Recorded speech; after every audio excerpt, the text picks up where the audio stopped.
الحمد لله وحده والصلاة والسلام على من لا نبي بعده وعلى آله وأصحابه الذين أوفوا عهده الذين هم مفاتيح الرحمة ومصابيح الغرر.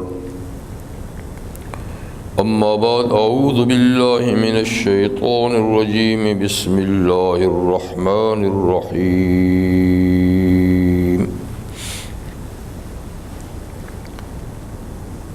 واتقوا يوما ترجعون فيه إلى الله ثم توفى كل نفس ما عملت وهم لا يظلمون. صدق الله مولانا العظيم وصدق رسوله النبي الكريم ونحن على ذلك لمن الشاهدين والشاكرين والحمد لله رب العالمين. واجب الاحترام حضرات، سورۃ البقرہ کی ایک آیہ کریمہ آپ کے سامنے تلاوت کی گئی، اور یہ قرآن حکیم کی سب سے آخری آیہ کریمہ ہے جو نازل ہوئی. اس کے بعد پھر کوئی وحی حضور صلی اللہ علیہ وسلم پہ نہیں آئی. یہ آخری آیت. تو آخری آیت میں اللہ کا آخری پیغام کیا ہے؟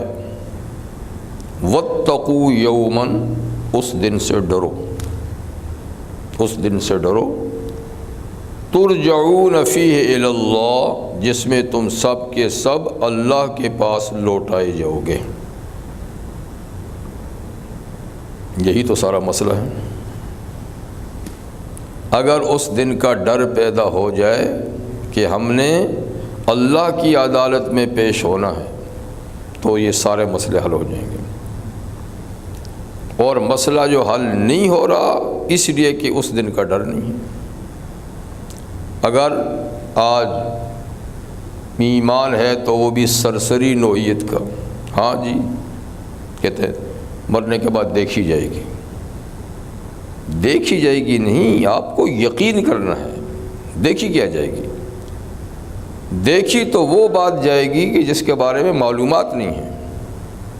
اور یہاں تو 1/3 قرآن وضاحت کر رہا ہے ہر بات کا، اور نہ معلوم کہ سینکڑوں احادیث اس کی وضاحت کر رہی ہیں، اور کروڑوں بندگان خدا کا یقین کامل رہا ہے.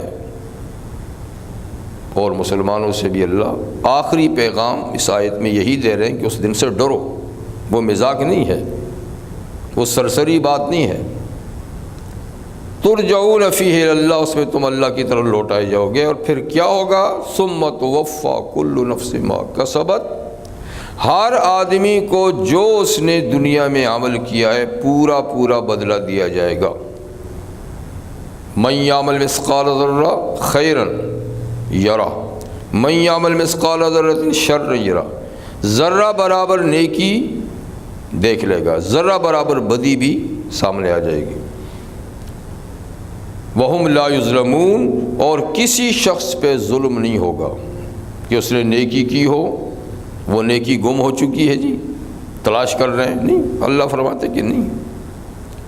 کسی کی نیکی آسمانوں کی پنہائیوں میں ہو، زمین کی گہرائیوں میں ہو،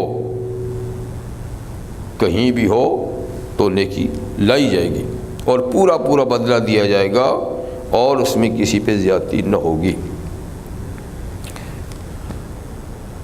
یہ آخری پیغام ہے اللہ تعالیٰ کا. اس کے بعد پھر وحی کا نزول نہیں ہوا. پھر نبی کریم صلی اللہ علیہ وسلم دنیا سے تشریف لے گئے.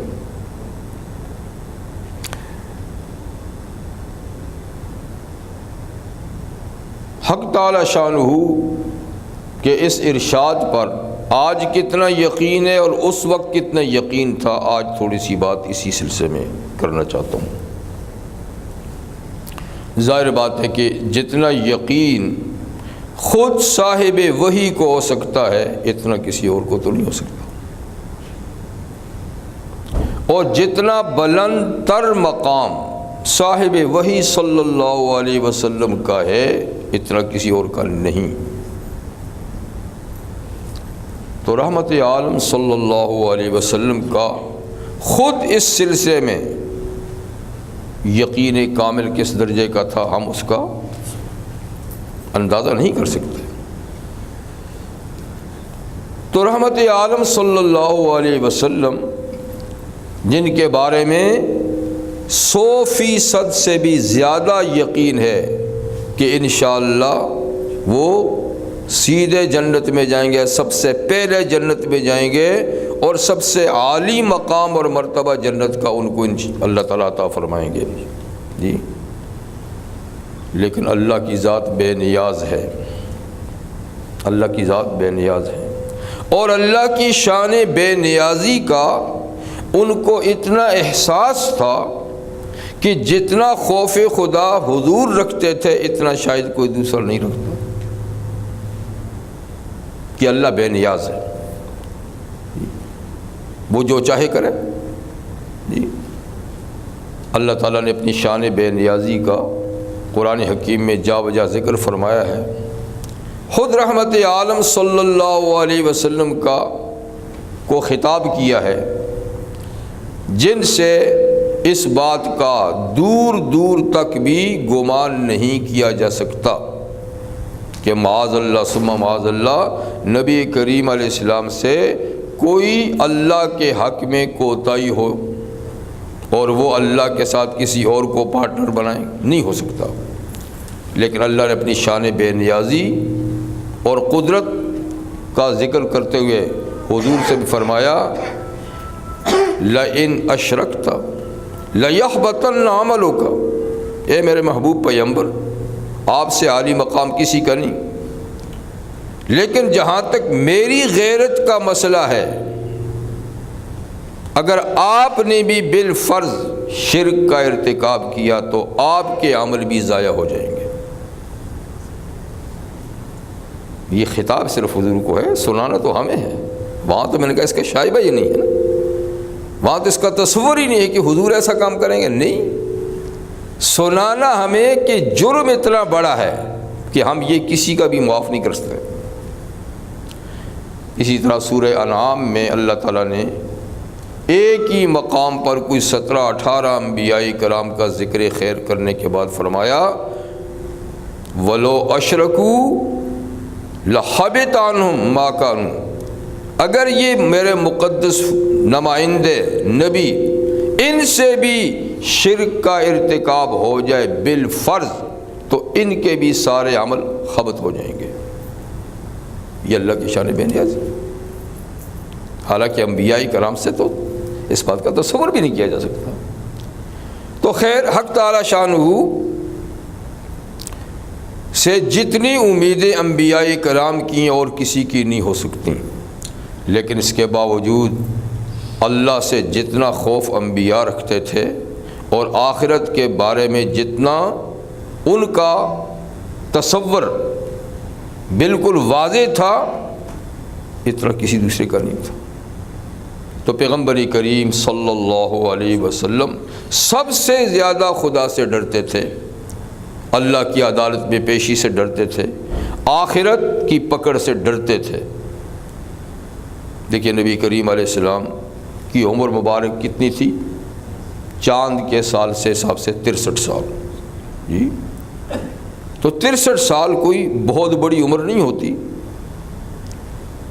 لیکن آپ پر حالانکہ نبی سب سے زیادہ جسمانی قوت کا حامل بھی ہوتا ہے روحانی قوت کے ساتھ، تو آپ پر صحابہ نے بڑھاپے کے آثار دیکھے، پر حضور آپ پر تو بڑھاپے کے آثار آ گئی اسی عمر میں۔ تو آپ نے فرمایا کہ عمر کی وجہ سے نہیں، عمر کی وجہ سے نہیں، بلکہ مجھے تو فلاں فلاں قرآن کی صورتوں نے بوڑھا کر دیا ہے۔ سورہ ہود، مرسلات جی، سورہ نبا، سورہ تکویر، یعنی ان صورتوں کا نام لیا کہ جن میں اللہ کے حضور پیشی کا ذکر ہے، اللہ کی عدالت میں حاضری کا ذکر ہے۔ فرمایا تو مجھے تو ان صورتوں نے بوڑھا کر دیا، یعنی ان میں جو آخرت کے منظر کشی کی ہے اور اللہ کے حضور پیشی کا ذکر ہے، اس سے تو جب رحمت عالم صلی اللہ علیہ وسلم آخرت کا اتنا خوف رکھتے ہیں تو معلوم ہے کہ وہ کوئی خوف رکھنے ہی والی چیز تو ہے نا، وہ بے خوف ہونے والی چیز نہیں ہے۔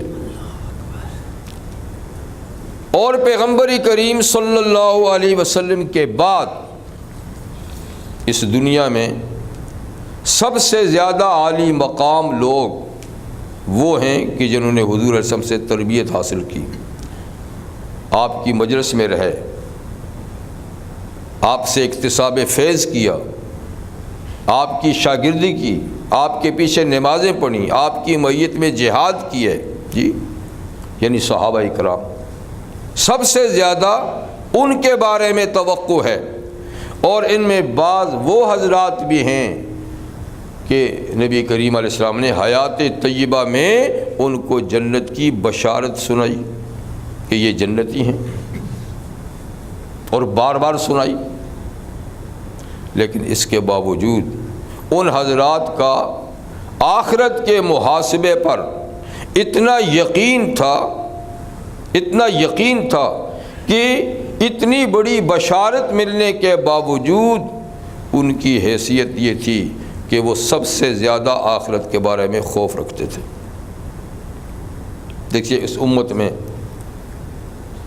سب سے زیادہ عالی مقام ابو بکر صدیق رضی اللہ عنہ ہیں، جی کنز العمال حدیث کی کتاب ہے، اس میں لکھا ہے کہ حضرت ابو بکر صدیق ایک دفعہ آپ نے ایک درخت پہ چڑیا بیٹھی ہوئی دیکھی اور کہا واہ چڑیا کتنی خوش نصیب ہے، جی جہاں چاہتی ہے اڑتی پھرتی ہے، جہاں چاہتی ہے دانہ چگتی ہے، جی اور آخرت کا کوئی محاسبہ ہی نہیں تجھ سے، کاش کہ میں بھی تجھ جیسا ہوتا، کاش کہ میں بھی تجھ جیسا ہوتا۔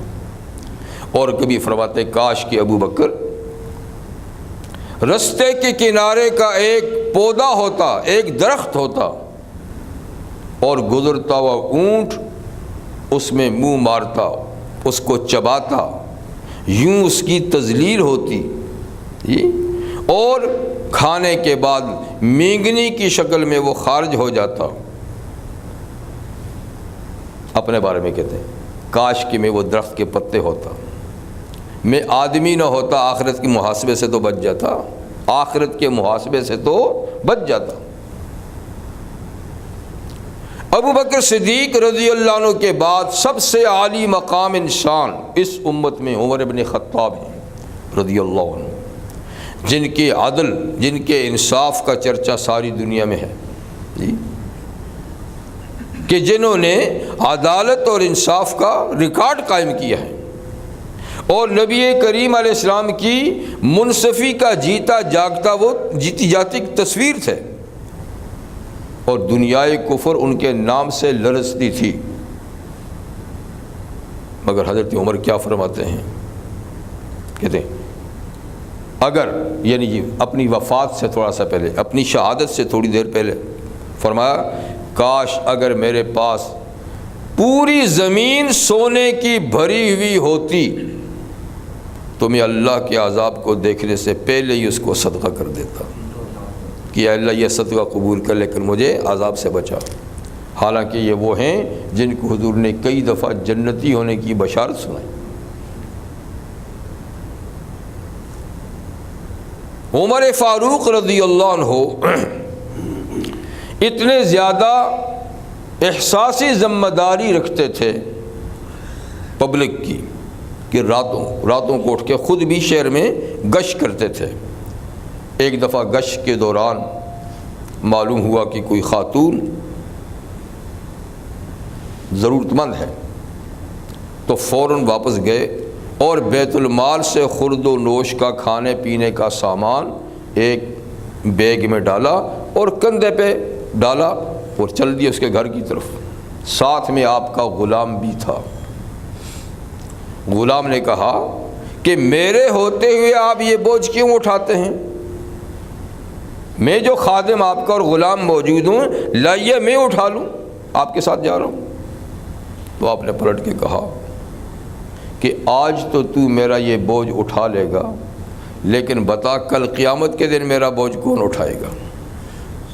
اس لیے یہ بوجھ مجھے ہی اٹھانے دے، اور یہ میری ذمہ داری ہے کہ اپنی رعایت اور اپنی پبلک جو ہے نا اس کی خبر گیری کروں اور بندوں کی ضرورتیں جا کر پوری کروں، کل قیامت کے دن تو میرا بوجھ نہیں اٹھائے گا۔ جی، تو یہ احساس ذمہ داری کس چیز نے ان کے اندر پیدا کی؟ کیا انہیں آرام اچھا نہیں لگتا تھا؟ کیا وہ اس بات کو پسند نہیں کرتے تھے؟ یعنی ایک انسان کی حیثیت سے کہ وہ ایک لیڈر کی حیثیت سے آگے جائیں اور نوکر چاکر ان کے آس پاس ہوں، وہ اس کی خدمت کریں؟ نہیں، ہر انسان چاہتا ہے، لیکن جن کو آخرت کی جواب دہی کا خیال ہو ان کے ذہنوں سے یہ چیزیں پھر نکل جاتی ہیں، اور وہ یہاں کے بجائے وہاں کا خیال رکھتے ہیں۔ عثمان غنی رضی اللہ عنہ امت کے تیسرے فرد ہیں جنہیں نبی کریم علیہ السلام نے جنتی فرمایا۔ آپ کے دوہرے داماد، تیسرے امیر المومنین، 12 سال امت کی راہبری کی اور بغیر کسی تنخواہ کے، جی، بلکہ اپنی ساری دولت اسلام کے لیے انہوں نے لٹائی، لیکن جب کسی قبر کے پاس جاتے تو اتنا روتے کہ آپ کی چہرے سے پانی ٹپکنے لگتا، جیسے کہ برسات ہو جاتی۔ کسی نے پوچھا کہ عثمان، آپ صرف قبر کو دیکھ کے اتنا روتے ہیں، آگے تو بڑا لمبا سفر ہے، آگے کے بارے میں؟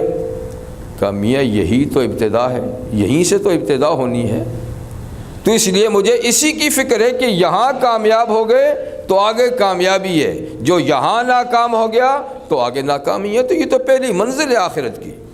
اس لیے مجھے اس کو دیکھ کر ہی شدت سے یہ احساس پیدا ہوتا ہے، نہ معلوم آگے سفر کیسا رہے گا۔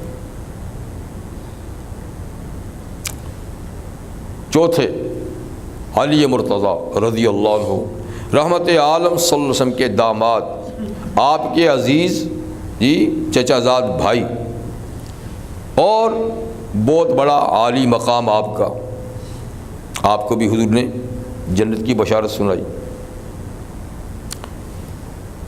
لیکن ان کا حال یہ تھا کہ ان کے ایک رفیق فرماتے ہیں کہ میں بارہا جنگوں میں حضرت علی کے ساتھ رہا ہوں، دن کو جہاد کرتے دشمن کے ساتھ، رات کے پچھلے پہر علی اچانک اٹھ بیٹھتے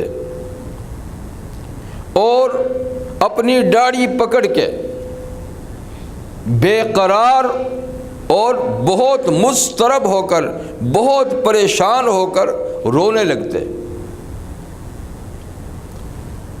تو پھر کبھی کبھی یوں ہی زبان پہ بات آ جاتی کہ اے دنیا تو میرے قریب نہ، میں تجھے 3 طلاقیں دے چکا ہوں جس میں اب واپسی نہیں ہو سکتی، یعنی 1-2 میں تو رجوع ہوتا ہے نا، 3 کے بعد تو رجوع نہیں ہوتا، تو یعنی میں نے تجھ کو بالکل اپنے آپ سے الگ کر چکا ہوں، اب تو میرا پیچھا چھوڑ کسی اور کے پیچھے چل۔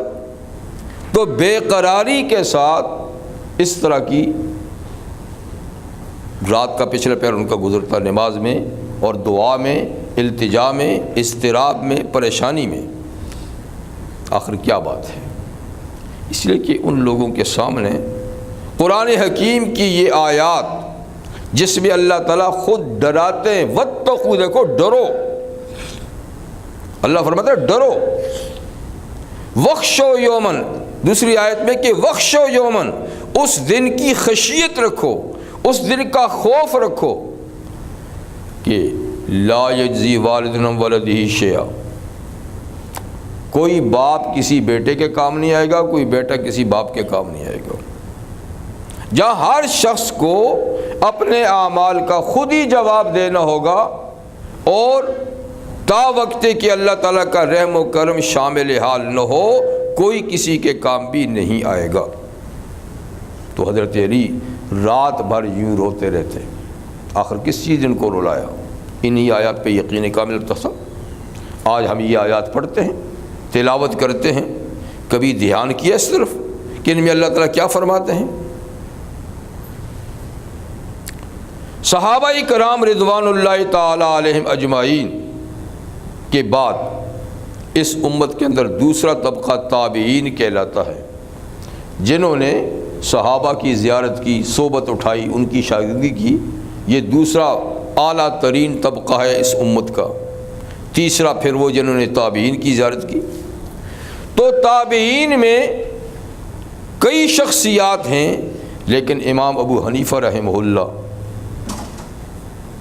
ایک ممتاز ترین شخصیتیں تابعین کی، کہ جن کی فقہ پر مسلمانوں کی بہت بڑی تعداد یعنی کروڑوں مسلمان آج بھی عمل کرتے ہیں۔ سب سے زیادہ فالوور کس کے ہیں فقہ میں؟ امام ابو حنیفہ رحمہ اللہ کے آج بھی۔ امام صاحب رحمہ اللہ کے بارے میں ان کے ایک رفیق کہتے ہیں کہ میں عشاء کی نماز میں امام صاحب کے ساتھ شریک تھا۔ نماز میں امام مسجد نے اذا زلزلہ سورۃ تلاوت کی، سورہ زلزال، اذا زلزلت الارض زلزالها واخرجت الارض اثقالها، یعنی اس سورت میں اللہ تعالیٰ نے قیامت کی منظر کشی فرمائی ہے کہ جب قیامت کا بھونچال آئے گا، قیامت کا زلزلہ آئے گا، تو امام صاحب نماز میں شریک تھے۔ نماز ختم ہوئی، سب لوگ اپنی سنت وطر پڑھ کے چلے گئے، امام صاحب بیٹھے ہوئے ہیں، وہ غم زدہ ہیں، پریشان بیٹھے ہوئے ہیں۔ کہ میں بھی تھوڑی دیر بیٹھا رہا، لیکن پھر میں نے کہا میں ان کی تنہائی کی عبادت میں کیوں خلل ڈالوں، میں بھی اٹھ کے چلا گیا۔ تو فجر کی نماز میں جب آیا تو دیکھا امام صاحب پھر وہیں بیٹھے ہوئے ہیں،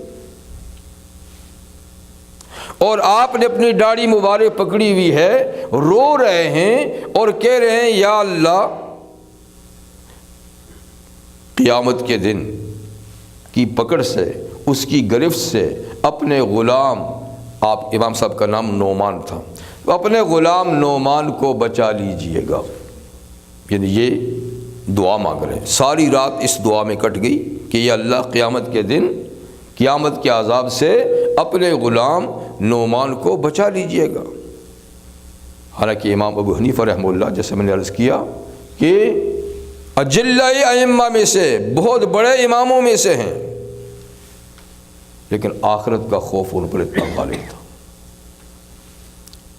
تو اسی طریقے سے آپ تابعین کی، صحابہ کرام کی زندگیوں پر غور کریں تو آخرت پہ اتنا یقین تھا کہ ان کی زندگیوں کو اسی نے منقلب کیا، اور اسی عقیدے نے، اسی تصور نے، اسی خیال نے ان کی زندگی کو تبدیل کیا۔ تو جو چین اور جو سکون ان کی حیات طیبہ میں تھا، آج سامان راحت کی بہتات کے باوجود کیا وہ چین اور سکون ہے؟ ہر آدمی پریشان نظر آ رہا ہے، ہر طرف سے پریشانی کی باتیں سن رہے، کہیں سے سکون کی خبر سننے کو نہیں ملتی۔ حالانکہ سکون اور اطمینان کے لیے مادی وسائل اتنے آگے ہیں کہ جس کا ہم آگے کے لیے تصور بھی نہیں کر سکتے کہ اور بھی ہوں گے، لیکن جتنے اسباب بڑھتے جا رہے ہیں اتنا سکون ناپید ہو رہا ہے، اور آج انسان بھیڑ کے بجائے بھیڑیا بنا ہوا پھرتا ہے، تو آخر کیا بات ہے؟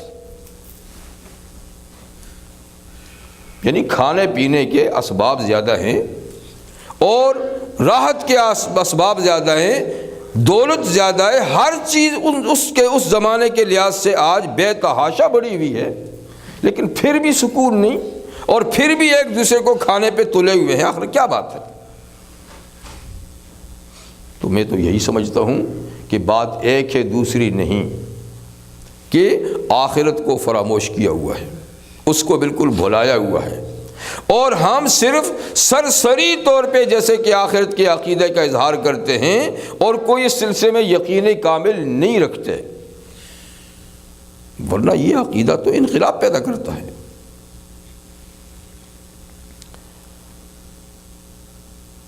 میں صحابہ کرام میں سے ایک دو واقعات ایمان کی تازگی کے لیے اور آخرت کی فکر پیدا کرنے کے لیے اور بھی آپ کو سنا دیتا ہوں۔ عمر فاروق رضی اللہ تعالیٰ عنہ کی خلافت کا زمانہ ایک کامل ترین اسلامی خلافت کا نمونہ تھا، یعنی جس کا آغاز اور ابتدا ابو بکر صدیق نے کی۔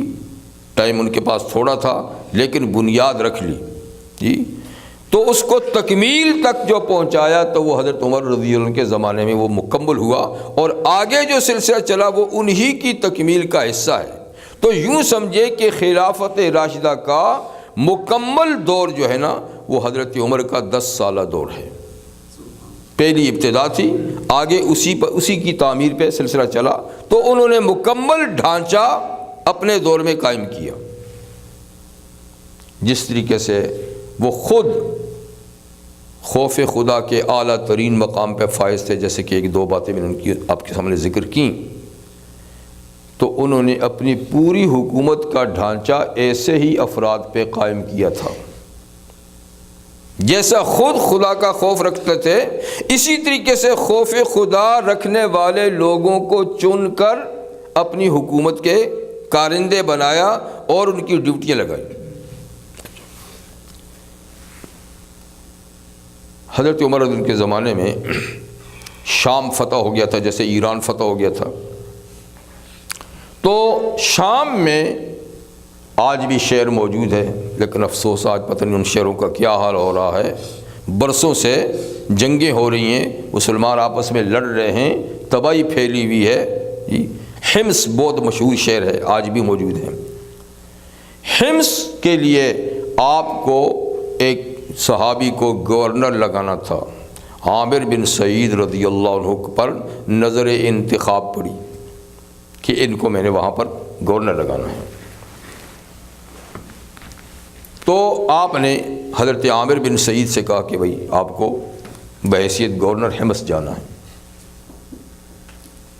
صحابی رسول ہر معاملے میں بہت زیادہ محتاط ہوتے تھے۔ ان نے معذرت کی کہ جناب یہ منصب میں قبول نہیں کر سکتا، مسلمانوں کی خدمت بہت بڑا مقام ہے، لیکن ذمہ داری بھی تو بہت بڑی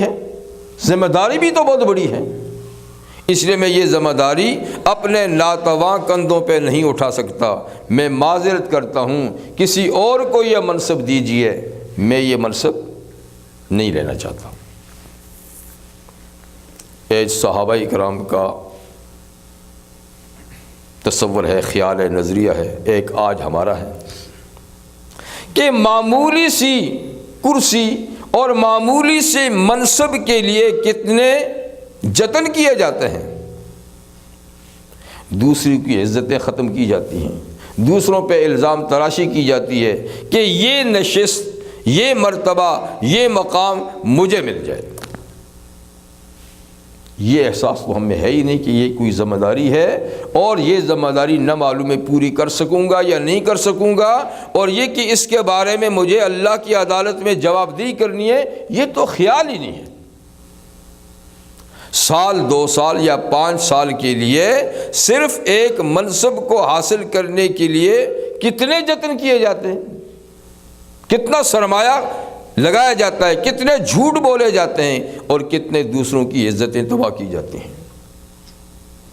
اور ایک یہ کہ جس کو بلا کر خود کہا جاتا ہے گورنر کا منصب کہ یہ منصب میں تجھے دینا چاہتا ہوں، وہ معذرت کرتا ہے کہ نہیں جناب میں یہ قبول نہیں کرتا، مجھے آخرت کی جواب دہی کا خیال ہے۔ منصب تو بڑا اونچا ہے، عزت تو بڑی ہوگی، نام تو ہو جائے گا، لیکن کل اللہ پوچھیں گے نا۔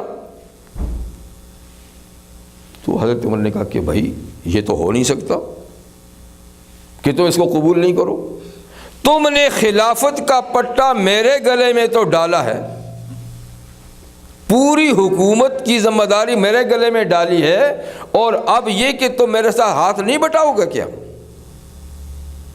تو سوال ہی نہیں پیدا ہوتا کہ تم اس کو قبول نہیں کرو، یہ لازماً آپ کو قبول کرنا یہ عہدہ۔ جو حضرت عمر نے مجبور کیا تو انہوں نے حامی بھر لی،